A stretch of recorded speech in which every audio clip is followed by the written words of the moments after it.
this was a boarding house during and before the Civil War. Mrs. Snipes was a widow, and this was a respectable way for a woman to make a living for her family, since her husband had passed away. There are two sleeping rooms made up right now. The one to your right is that of a Mr. Taylor. He was a sketch artist who stayed in this building during the Civil War. His room was on the upper level, and you can tell the room is made as though it were an upper level room.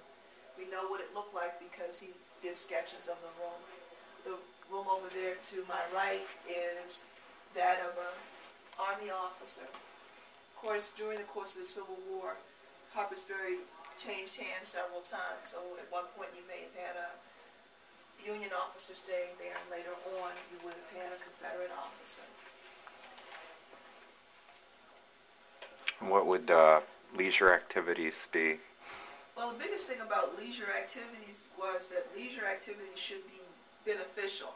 You weren't supposed to idle away your time. So this is an example of one of the games or puzzles that was popular during the time. And it shows the monarchs of England, and part of the object of the game is to put them all together such that they're in correct chronological order. And on each tile is information about that particular time period. It talks about remarkable events that took place during that person's reign, and also eminent persons that lived during that time. As far as your role and representation here today, how would you describe that? What I'm supposed to do today is to tell you the story of Sarah Gilbert, who was an enslaved woman, and she was married to a gentleman by the name of Isaac, and they had 3 children. Isaac was enslaved, but yet he was able to, in his spare time, work extra hours and earn money. And he was able to save that money to purchase the freedom of his wife and children.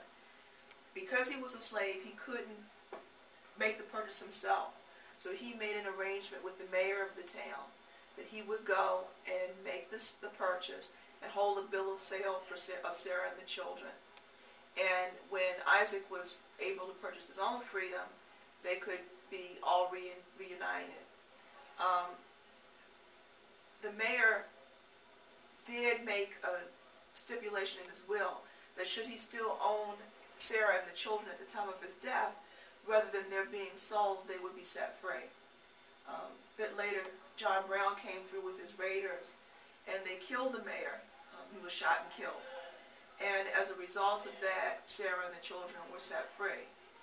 Isaac was not able to purchase his own freedom, and the family didn't reunite until after the Civil War.